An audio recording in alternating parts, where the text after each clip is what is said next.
আহা, আমার কতদিনের শখ আজকে পূরণ হচ্ছে। মাথার উপর ছাদটা তৈরি করবার জন্য কত কষ্ট করেছি আমি। অবশেষে উপরওয়ালার দয়ায় আমি বাড়িটা তৈরি করতে পারছি। এবার ভালোই ভালোই কাজটা শেষ করতে পারলে বাঁচি।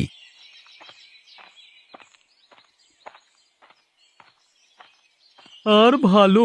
ভাইরে ভাই নগেন, কাউকে কখনো চুরির টাকায় বাড়ি করতে দেখেছো? হ্যাঁ ভাই, এই তো চোখের সামনে দেখতে পাচ্ছি। কত দেখলাম। সারা জীবন আমরা খাটাখাটনি করে মরে গেলাম, নিজের বাসস্থানটা করতে পারলাম না। আর এখানে দেখো, একজন একেবারে পাকা বাড়ি তুলছে। যত সব। কি আর বলবে, তোমার আমার এত টাকা পয়সা আছে ভাই যে ঘর তৈরি করব। কি দরকার? এইভাবে কোনো জায়গা থেকে টাকা মেরে বড় লোক হওয়ার দরকার নেই। তোমরা দুজনে কি বলছো এসব? আমি নিজে কাজ করে টাকা এনেছি, আর সেই টাকা দিয়েই বাড়ি তৈরি করছি আজকে। হ্যাঁ, তো সে কথা কেউ তোমাকে জিজ্ঞেস করলো? তোমরাই তো আমাকে সেই থেকে উল্টো পাল্টা কথা বলছো, তাই জন্যই তো আমি বললাম। আমরা তোমাকে কিছু বলেছি? আমরা কি নিজের ইচ্ছে মতো কথা বলতে পারবো না? বাবারে বাবা, না হয় একটু পয়সাই হয়ে গেছে, তা বলে সবসময় মানুষ দেখলে এইভাবে কথা বলতে হবে? এত জায়গা থাকতে আমার বাড়ির সামনে এসে এসব কথা আলোচনা করতে তোমাদের লজ্জা করে না? বলি, রাস্তাটাও কেউ কিনে নিয়েছে নাকি? আমরা কি এখানে দাঁড়িয়ে কথা বলতে পারবো না? এত অহংকার ভালো নয় বাবু। না হয় একটা বাড়ি করছো, তা বলে সবসময় এ লোকেদেরকে ছোট লোক ভাবা ঠিক নয়। ঠিকই বলেছ। এই চলো, আমরা বরং এখান থেকে যাই, না হলে আবার আমাদের নামে বলবে যে আমরা নাকি পরনিন্দা পরচর্চা করে বেড়াই। যত সব। মানুষ বটে, নিজেদের কোনো কাজকর্ম নেই, লোকের উন্নতি দেখলেই শুধু হিংসে। জানি না এসব মানুষেরা লোকের উপর হিংসে করে কি করে ভালো থাকে। একদিন না একদিন তো এদের রাজত্ব শেষ হবেই হবে। আরে রূপালি যে, তা বাজার সদাই করা হলো? হ্যাঁ দিদি, এই যে বাজার করে নিয়ে যাচ্ছি। তা তোমার কি খবর? আজকে কি তরকারি রান্না হবে? আমাদের কি আর প্রতিদিন রাজভোগ খাওয়ার কপাল আছে গো? আমাদের দিন আনা দিন খাওয়ার সংসার। হ্যাঁ দিদি, তা যা বলেছ। ওই ডাল তরকারি আলু ভাতে এই খেয়েই বোধহয় আমাদের জীবন কাটাতে হবে। হ্যাঁ গো, তাও ভালো। আমাদের স্বামীরা সৎ পথে উপার্জন করে, অন্য কারোর মতো তো নয়। কোথা থেকে টাকা আনে কে জানে। আমরা তো বাবু কোনোদিন আমাদের মাথার ছাদটা পাকা হবে সেই চিন্তা করতেই পারি না। সবাই কি আর সে চিন্তা করে? কারো কারো দেখবে আবার সবকিছুই রাতারাতি হয়ে যাচ্ছে। কি করে হচ্ছে কেই বা জানে বাবা। কেউ তো কারো খবর রাখে না আবার। সেই কেউ কারুর খবর রাখুক আর না রাখুক, কিছু কিছু মানুষ আছে বাবা, তাদের আবার নিজের ঘরের থেকে পরের ঘরের প্রতি মন বেশি। যদি নিজের চরকায় তারা তেলটা একটু দিত, তাহলে তাদের সব কিছুই হয়ে যেত। কি জানি বাবা, তাদের স্বামীরা তাদেরকে কি শিক্ষা দেয়। তুমি কি আমাদের শুনিয়ে শুনিয়ে কথা বললে লতা? কই না তো। তোমরা কিছু শুনলে বুঝি? ও, তাহলে হয়তো হতে পারে জানো। আমরা না হয় অত বড় লোক নই, তোমার মতো পাকা বাড়ি তুলতে পারছি না, তা বলে আমাদের সাথে ওইভাবে ব্যবহার করতে হবে? ব্যবহার কি আর বাড়ি দেখে হয় গো? যে যেমন ব্যবহারের যোগ্য তাকে তেমন ব্যবহারই দেওয়া উচিত।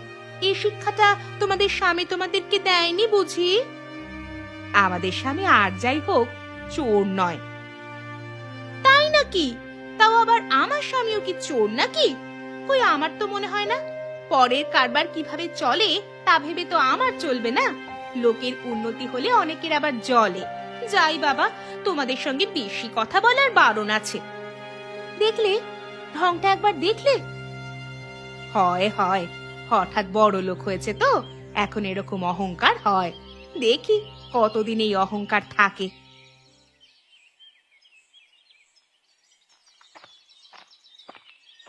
বাবু, ব্যস্ত আছেন নাকি? ব্যস্ত আমি সব সময় থাকি কাকা। কিছু দরকার ছিল নাকি আমার সাথে? হ্যাঁ বাবু, সেই কারণেই এখানে এলাম। হ্যাঁ, বলো কি দরকার? এটা কি ঠিক হচ্ছে বাবু? কোনটা ঠিক হওয়ার কথা বলছো? আমি তো কিছুই বুঝতে পারছি না। গোপাল একটা ভালো ছেলে, সেই কোন ছোটবেলা থেকে মাথার ঘাম পায়ে ফেলে কাজকর্ম করছে। আজকে একটু টাকা পয়সার মুখ দেখে নিজের না হয় একটা বাড়ি করছে, তাতে গ্রামের লোকের এত কথা কিসের? কেন, কে কি বলেছে? ওই রতন আর নগেন আর তাদের গিন্নিরা সমানে ওই একটা ছেলের পরিবারের পেছনে পড়ে আছে। এখনকার সমাজে এগুলো কি মেনে নেওয়া যায়? তাতে তোমার কি হচ্ছে বলো দেখি কাকা?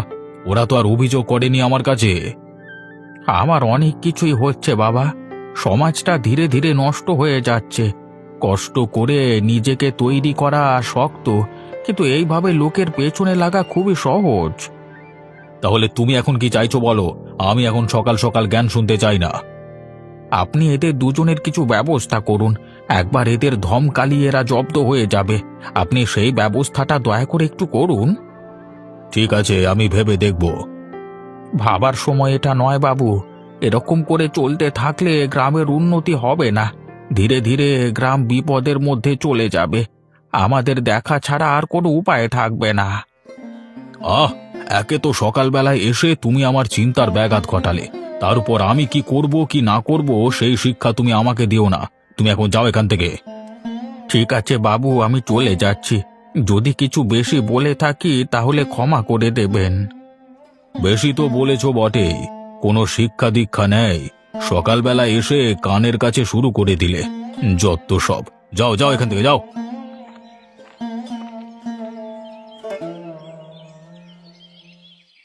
গিন্নি, এখন কি মনে হচ্ছে জানো? মনে হচ্ছে এই মাটির ঘরে থাকলে ভালো হতো। বেকার বেকার পাকা বাড়ি করতে গিয়ে সবাই যেন আমার শত্রু হয়ে গেছে। সবার ব্যবহার এক নিমেষে যেন বদলে গেছে। কাল পর্যন্ত যাদেরকে আপন মনে হতো, আজকে সবাই যেন পর। হ্যাঁ গো, সবার সাথে দেখা হলেই তাদের ব্যবহার বুঝিয়ে দেয় যে তারা আমাদের উপর কতটা হিংসা করে। কিন্তু সত্যি কথা বলতে তাদের কথায় তো কিছু যায় আসে না। তাদের কথা মতো চলতে গেলে সমাজে চলতে পারবে না, আর নিজের উন্নতির কথাটা তো ছেড়েই দাও। রতনা নগেনের এত সাহস, ঘরের সামনে এসে কথা শুনিয়ে যায়। ওদের দুজনকার বউয়ের সাহস আরো দ্বিগুণ। ওরা রাস্তাঘাটে মানুষজনদেরকে অপদস্থ করে। অবিনাশবাবুর কাছে গিয়ে যে নালিশ করব সেই সাহসও নেই। আমার কোথায় যেন মনে হয় তলে তলে অবিনাশবাবু হয়তো এদের সাথে যুক্ত আছে। আমারও সেটাই মনে হয়। না হলে এত সাহস এরা পাবে কোথা থেকে? তাহলে কি করব? এইভাবে কি হাল ছেড়ে দেব? তার কোনো মানে হয় না। মানুষের কাজ কথা বলা। মানুষেরা কথা বলেই যাবে। আজকে আমার ঘর হচ্ছে বলে আমাকে কথা শোনাচ্ছে, কালকে যখন নিজেদের উন্নতি হবে তখন দেখব কে কজনের পাশে থাকে। সময় সবাইকে ঠিক উত্তর দেবে। আমাদের ধৈর্য ধরে এগিয়ে যেতে হবে। হ্যাঁ, এদের কথায় পড়ে একবার থেমে গেলেই মুশকিল। সব দিক থেকেই বিপদ। এরা যদি একবার দেখে ওদের কথায় নাচতে শুরু করেছি আমরা, তাহলে সারা জীবনই নাচিয়ে যাবে। ঠিকই বলেছ। যে কোনো মূল্যে আমাদের কাজটাকে এগিয়ে নিয়ে যেতে হবে। আমার বিশ্বাস, নিশ্চয়ই কোনো না কোনো একদিন কেউ আমাদের পাশে এসে দাঁড়াবে। এদের কুচক্রের সমাপ্তি ঘটবে। কোথায় মাসিমণি? কোথায় গেলে তুমি? বেরিয়ে এসো, তোমার ঘরে অতিথি এলো গো। আরে স্নেহা, তুই এসেছিস? আয় মা, ভিতরে আয়। সত্যি রে মা, সেই কোন ছোটবেলায় একবার এসেছিলিস। কত বছর পর তুই আবার এলি। সত্যি আমার খুব ভালো লাগছে। তা মা কেমন আছে? মা ভালোই আছে। আসলে কাজের ব্যস্ততা ছিল খুবই, তাই একটু ফাঁক পেলেই তোমার কথা মনে পড়ে গেল, তাই আমি চলে এলাম। ভালোই করেছিস। সব সময় কাজ করলে কি আর মন ভালো থাকে? তা স্নেহা, তুই এখন আইন নিয়ে পড়াশোনা করছিস তো? পড়াশোনা তো শেষ হয়ে গেছে 1 বছর আগে। তবে হ্যাঁ, এখনো শিখছি। আর আমার কাজের ক্ষেত্রে তা শেখবার কোনো শেষ নেই। তবে এখনো পর্যন্ত আমার মোটামুটি অনেকগুলোই কেস নিয়ে লড়াই করা হয়ে গেল আদালতে। তোকে দেখলে একটু সাহস হয় মনে। এখনকার যুগে আইনের বিরুদ্ধে গিয়ে মানুষ এমন এমন সব কাজ করছে, তার বলবার নয়। হ্যাঁ মাসিমণি, ঠিকই বলেছ। মাঝে মাঝে সেই সব আলোচনা থেকে মুক্তি পেতে আমি কিন্তু এখানে আসব। এই গ্রামে এলে আমার চিন্তা ভাবনাগুলো আরো পরিষ্কার হয়, মনের জটিলতা দূর হয়ে যায়। গ্রামের মানুষের সাথে কথা বললে মন ভালো থাকে। না রে মা, গ্রামের মানুষেরা আর সেরকম নেই আগের মতো। তাদের মনেও প্যাঁচ চলে এসেছে। কারো সাথে কথা বলেই এখন আর মানসিক শান্তি পাবি না তুই। তুমি চিন্তা করো না, আমি দেখেই বুঝতে পারি কোন মানুষ ভালো আর কোন মানুষ মন্দ, কার সঙ্গে কথা বললে মন ভালো থাকবে আর কার সঙ্গে কথা বললে সময় নষ্ট করা হবে। ব্যাস, এই সব বুঝে শুনে যদি চলতে পারিস তাহলে হ্যাঁ, তোর লাভ আছে বই কি। তা মেসোমশাই কোথায়? কি জানি, সকালবেলা উঠে কোথায় গেছে কে জানে। তুই বস, তোর জন্য কিছু খাবার নিয়ে আসি। অনেক দূর থেকে এসেছিস, ক্লান্ত হয়ে গেছিস নিশ্চয়ই। ক্লান্ত হইনি, তবে খিদেটা পেয়েছে, কিছু খেতে দাও। বল নগেনা রতন, তোদের খবর কি? তোদেরকে যে কাজটা করতে বলেছিলাম ভালোভাবে করছিস তো? সে আর বলতে বাবু, আপনার কাজ আমরা যথেষ্ট মনোযোগ সহকারে করছি। প্রত্যেক দিন গোপালের বাড়ির সামনে গিয়ে গোপালকে উল্টোপাল্টা কথা শুনিয়ে আসছি। দেখুন না ওর বাড়ি করবার কাজ কিভাবে আমরা বন্ধ করিয়ে দিই। আমরা যেভাবে কথা শোনাচ্ছি না, বেশি দিন টিকতে পারবে না। দেখবেন কোনো না কোনো একদিন পাততাড়ি গুটিয়ে এখান থেকে কেটে পড়েছে। কিন্তু এদিকে একটা ব্যাপার হয়ে গেছে। কি ব্যাপার বাবু, কি হয়েছে? হরিপদ কাকা কালকে আমার কাছে এসেছিল তোদের নামে নালিশ করতে। হ্যাঁ, আপনাকেও কথাটা বলবো বলে বলা হয়নি। ওই হরিপদ কাকা না আমাদের কাজে একটু ব্যাগরা দিচ্ছে। আরে সারাক্ষণ সামনে এসে যদি এটা ওটা জ্ঞান দেয়, তাহলে কি আমাদের কাজ করতে ভালো লাগে বলুন? মোটেই না, তোদের সুরক্ষা দেওয়ার দায়িত্ব তো আমার। আমি হরিপদ কাকাকে আচ্ছা করে কথা শুনিয়েছি, তবুও তোদের একটা দায়িত্ব থেকে যায়। আরে বুঝতে পেরে গেছি বাবু, আমরা একবার কাকাকে ধমকি দিয়ে আসবো, তাই তো? আবার ধমকি দিলে তো ভয় আবার আপনার কাছে ছুটবে বিচার চাইতে। আসুক না, উপায় তো নেই কোনো। এইভাবে এদের ভয় দেখিয়ে দাবিয়ে রাখতে হবে, যাতে কথা বলবার সুযোগ না পায়। আপনি ভাবুন তো, গ্রামে আপনি একমাত্র মোড়ল থাকতে গোপাল কিনা পাকা বাড়ি করতে শুরু করে দিল। এগুলো কি মানা যায়? সেটাই, আপনি থাকতে আমরা কাউকে এখানে বড় লোক হতে দেব না। সাবাস, এই জন্যই তো তোদের এত ভালোবাসি। বেশ, তোরা আর এখানে দাঁড়িয়ে থাকিস না, তোদের কাজ কর গিয়ে। আমি অনেকক্ষণ বেরিয়েছি, এবার বাড়ি যাই। ঠিক আছে বাবু, আপনি তবে আসুন। আমার মাঝে মাঝে মনে হয় আমি ভুল করেছি। ভুল করেছিস মানে? নিজের ঘর বাড়ি করা কি ভুল কাজ? না কাকা, আমার একসঙ্গে এত টাকা বার করা উচিত হয়নি। ধীরে ধীরে কাজটা করলে হয়তো এতটা হিংসার মধ্যে পড়তে হতো না। না রে বাবা, তুই ভুল ভাবছিস। ধীরে ধীরে বলতে তুই কি বোঝাতে চাইছিস? কত ধীরে কাজ করবি? মানুষ সারা জীবনে শখের একটা বাড়ি করে ভালোভাবে থাকবার জন্য, তাই না? তুই আজ হোক বা কাল, তুই এমন লোকজনের হিংসার মধ্যে পড়তিস। রাতে ভালো করে ঘুম হচ্ছে না, এর বিচার কি আমরা কোনোদিন পাবো না? মানুষের বিচারের কথা বাদ দে, ওরা সবাই এক দলে যুক্ত আছে, কিন্তু ওপরওয়ালার বিচার যেদিন এদের উপর পড়বে সেদিন দেখব ওরা কোথায় যায়। হ্যাঁ কাকা, আমাদের অপেক্ষা করা ছাড়া আর কোনো উপায় নেই। তা আজকে মিস্ত্রি লাগবে না তোদের? কিছুদিন বন্ধ রাখা করিয়েছি। যেভাবে সারাদিন পেছনে লেগে আছে এরা, এখন মিস্ত্রি না লাগাই ভালো। না না, এই ভুল কাজ করিস না। একদম কাজ বন্ধ দিস না, কাজ যেন সব সময় চলে, না হলে কিন্তু অসুবিধা আছে। একবার যদি মিস্ত্রিরা কাজ করা বন্ধ করে দেয় তাহলে আরও এরা পেয়ে বসবে। তাই নাকি? তাহলে আর বলছি কি, গোপনে কখন গিয়ে দেখবি ভাঙচি দিয়ে চলে আসবে। তাহলে তো ভুল করলাম, কাজ না বন্ধ করালেই ভালো হতো। আরে হ্যাঁ, আর একটা কথা, বাড়ির মালপত্র যেখান থেকে তুলছিস সেখানে একটু খেয়াল রাখিস, এরা যেন আবার ওখানে গিয়ে কান ভাঙিয়ে দিয়ে না চলে আসে। আশা করছি সেই কাজটা পারবে না, কারণ আমি এতদিন পর্যন্ত যা মালপত্র তুলেছি তার সমস্ত টাকা পয়সা একদম পুরোটাই দেওয়া আছে। আরে বাহ, এটা একটা ভালো কাজ করেছিস। এতে করে তোর বিশ্বাসযোগ্যতা বজায় থাকলো। ঠিক আছে রে, তুই বস, আমি বরং এলাম। হ্যাঁ, দেখি আজকের দিন আবার কেমন যায়। কোথায় যাবে এখন? একবার জমির দিকে যাই। বলা তো যায় না, আমার সঙ্গে তোর ভালো সম্পর্ক আছে বলে আমাকেও কি এরা ছেড়ে কথা বলে? কি আর বলবো কাকা, তুমিও একটু সাবধানে থেকো, কেমন?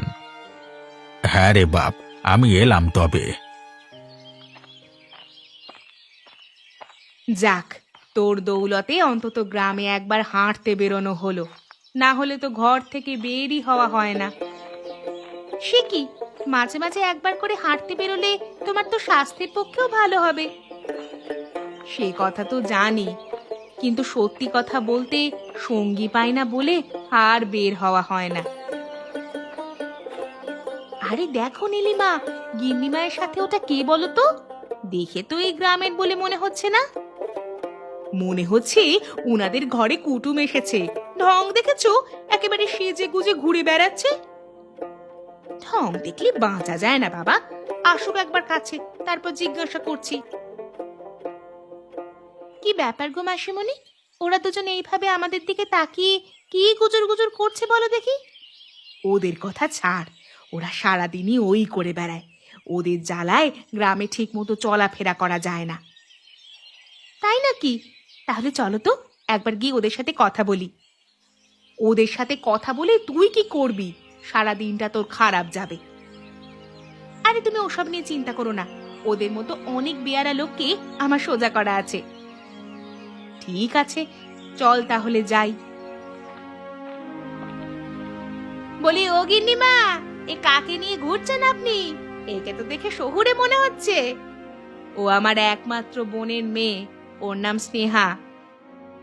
বাবা, যা সেজে গুজে বেরিয়েছে, মনে হচ্ছে যেন বিয়ে বাড়ি খেতে বেরিয়েছেন আপনারা। তাই বুঝি? সেজে গুজে বেরোলেই শুধু বিয়ে বাড়ি খাওয়া হয়? তাহলে আপনারা এখানে ঝোড়ো কাকের মতো দাঁড়িয়ে আছেন কি ভাগাড়ের ময়লা খাওয়ার জন্য?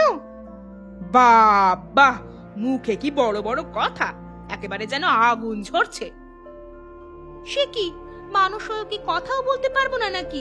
আপনারা কি এখানে দাঁড়িয়ে দাঁড়িয়ে ইশারায় মনের ভাব প্রকাশ করছিলেন নাকি? গিন্নিমা, আপনার এই বোনের মেয়ের কিন্তু খুব বার ফটকা, মুখের ওপর শুধু কথা বলে দেয়। না না, তোমরা ঠিক জানো না তাহলে। ও বার ফটকা নয়, ও হলো একজন উকিল। তোমাদের মতো বেয়াদবদের অনেক সোজা করা আছে ও। রূপালী, এখান থেকে কেটে পড়ে চল। এসব উকিলদের সঙ্গে লাগতে নেই, এদের নাকি অনেক ক্ষমতা। চলো দিদি, চলে যাই। দেখলে কেমন ভয় এখান থেকে পালিয়ে গেল। আচ্ছা, জব্দ হয়েছে। তুই এসেছিস বলেই এরকমটা দেখতে পাচ্ছি, না হলে এরা অন্যায় কথা বলে একেবারে বুক ফুলিয়ে চলতো। চল এখন যাওয়া যাক। চলো মাসিমণি। বলি, এখনো ঘুমাচ্ছ তুমি? এদিকে ভীষণ বড় কাণ্ড হয়ে গেল। কি ব্যাপার, কি কাণ্ড ঘটেছে? গোপালের বাড়িতে কি মিস্ত্রি লেগেছে নাকি? আরে শোনো না, গিন্নিমার বাড়িতে কে একজন এসেছে বুঝলে, সে নাকি উকিল। তুমি কি এ সম্বন্ধে কিছু জানো? কই না তো, আমি তো কিছুই শুনিনি। অবিনাশ বাবুর সাথে দেখা হলো আজকে, উনি তো কিছুই বললেন না। হ্যাঁ গো, সে মুখে কি বড় বড় কথা, আমাদের দুজনকে কি কথাটাই না শোনালো। বলো কি হে, একটা বাইরের মেয়ে এসে তোমাদেরকে কথা শুনিয়ে গেল। কি করব বলো, উকিল বলে আমরা কিছু বলতে পারলাম না, ভয় পালিয়ে এলাম। যদি আমাদের নামে আদালতে মামলা করে দেয়। তাও তো বটে গিন্নি, তাহলে একবার বাবুর বাড়ি গিয়ে ব্যাপারটা দেখে আসতে হবে। হ্যাঁ, দেখে এসো, আর যদি পারো ওই উকিল দিদিমণিকে আমাদের দলে টেনে নিও। সেটাই তো করতে হবে, এখন দেখা যাক কি হয়। ঠিক আছে, আমি গেলাম, একবার দেখি কেমন। আপনার গ্রামে এসব বাজে লোকজনদের এত বারবারন্ত কিসের? তুমি কি বলছো আমি কিছুই বুঝতে পারছি না। এই যে কাউকে দেখলেই আড়ালে কথাবার্তা বলা, হাসাহাসি করা, এসব কেন চলবে এখানে? এখানকার মানুষ কি আইন মেনে চলে না? আইন মেনে চলবো না কেন? আমার তো দেখে সেটা মনে হলো না। আজকে মাসিমণির সাথে গ্রামে ঘুরে যেটা বুঝতে পারলাম, এখানে কেউ নিজের কাজ ঠিকমতো করতে পারে না, পেছনে কাঠি দেওয়ার লোক অনেক। আমি আর কি করব বলো, গ্রামের মানুষ যদি ওরকম হয়। সে কি বলছেন? আপনাকেই তো করতে হবে, আপনি ছাড়া কে আর করবে? আপনি এই গ্রামের মোড়ল, আপনি যদি দায়িত্ব ছেড়ে দেন। কিন্তু আমি যে কি করব সেটা তো আমার জানা নেই। তোমার জানা থাকবে কেন? তোমার ওই দুই সাগরেদ, রতন আর নগেন, ওরা দুজন তো ওরকম। তো তুমি কি বলছো গিন্নি, ওদের নামে দুর্নাম করছো কেন? দুর্নাম না করে উপায় আছে? গোপালের বাড়ি হচ্ছে, ওরা বাড়ির সামনে গিয়ে উল্টোপাল্টা কথা বলবার সাহস পায় কি করে? ও তো চুরি করে বাড়ি করেনি, নিজের যোগ্যতায় উপার্জন করে তারপর মাথার ছাদ তৈরি করছে।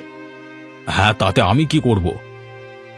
আমি ওদের আজকে বলে এসেছি, যদি এরপর ওই লোক দুটো ওদের পেছনে লাগতে আসে তাহলে আমাকে জানাতে। আমি ওদের হয়ে আদালতে মামলা করব। এই রে, এই যে অন্যরকম কেস হয়ে গেল। এখন যদি ওরা আমার নাম করে দেয় তাহলেই তো মুশকিল। না না, ওদেরকে আগে বারণ করে দিতে হবে। এই মেয়ে বড্ড ভয়ঙ্কর।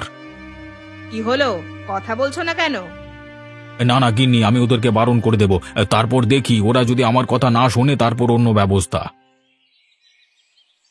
আমি কি ঠিক শুনলাম অবিনাশ বাবুর বাড়িতে নাকি একজন উকিল অতিথি এসেছে?